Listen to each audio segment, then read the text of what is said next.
So our first question is, what are your perspectives on using plants as medicine, like using plants temporarily for medicinal purposes?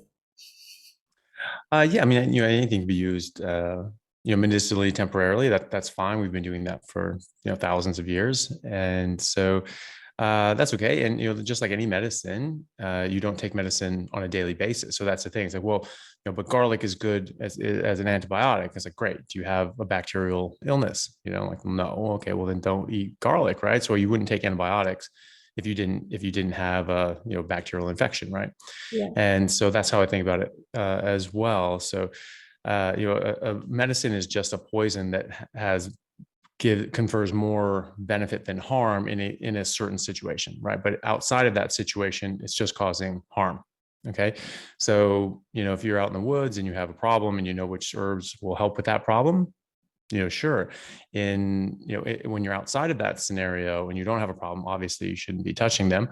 But also, this is the difference between naturopathy and traditional Western medicine.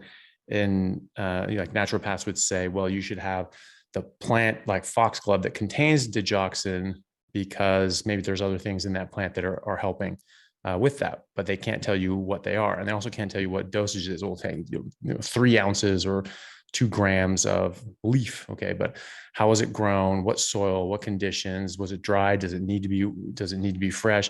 All these different things matter. And so you don't actually know what you're getting, and you certainly don't know your dosage. And so, you have to contend with that as well. Whereas if you're taking a pill as a medicine, you will hopefully be able to trust that this is exactly what you're getting, and this is the dose that you're getting, so you can be much more accurate with that. And you're also not bringing along the tens of thousands of other chemicals that exist in that plant that you're not trying to get as well. So yes, with an asterisk. Yeah. Yes. So you want almost naturally derived medicines that have been sort of dosage controlled for medical applications. Yeah, exactly. Yeah. And so yeah, I mean, at some point these things could be beneficial if you're in dire straits, but it would also be probably better to try to get that in pill form when you know exactly what you're getting and it's not coming along with other things as well. Okay, yeah. That makes sense. Yeah, I agree pretty much exactly with that. Yeah. Well, I used to be that person that thought everything natural was better, so I'd always look for the more natural alternative to everything. But then as I Yeah. learned more about all the plant toxins, I started wondering maybe it's better to just take the standard pill because you don't know what other toxins and like chemicals you're getting in the plants where the medicine was more controlled. So I like stopped believing like, oh, the natural alternative is always the better one. But that I Yeah. used to No, think that that for years. yeah, exactly. And that's something that people still argue that you should get this in its natural form, but that plant isn't making that chemical to help with your heart disease. Yes. It's actually making that chemical to screw with your heart and mess it up and probably give you a heart attack. And take too much digoxin, it will give you a heart. You will have an arrhythmia and you will die. Yeah. And so it is a very tight window where it benefits you, and it only benefits you if you have a specific problem. Yes. And outside of that problem, it's going to cause harm. And again, you're right. And it's coming with a whole host of other harmful medicines as well, or harmful chemicals as well. And that argument is like, well, it's natural. It's like, okay, so is arsenic. Yes. And so it's not necessarily just because it's natural doesn't mean it's good for you. Yes. Yes. And yeah, so often you'll people will say the entourage effect, and like, oh, if you don't take it in its fully natural form, you're going to lose out on all these other Mm. compounds that are supposed to like be synergistic. But I don't think anyone can say that so certainly, and they sort of have to actually maybe isolate each of the entourage components and look at them individually before they can actually make that claim.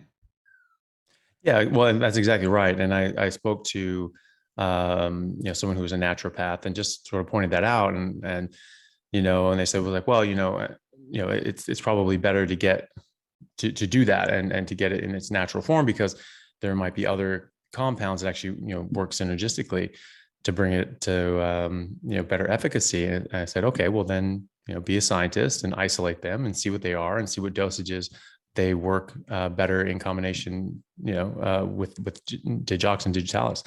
That's what you do. And that's what people did with foxglove. They noticed that sometimes people use this herbal substance and it helped in these certain circumstances. So someone said, okay, what's in there that's doing that?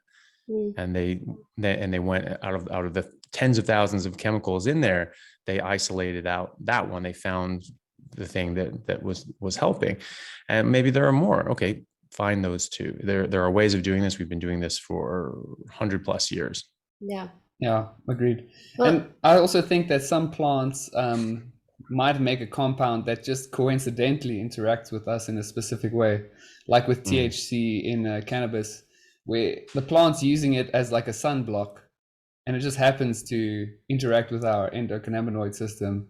And, then obviously people tend to enjoy that, but it's just a coincidence that the plant's using it to protect itself from ultraviolet radiation, and it happens to interact with our systems. Yeah, well, that's exactly right. I mean, these plants didn't, first of all, the plants existed long before we did.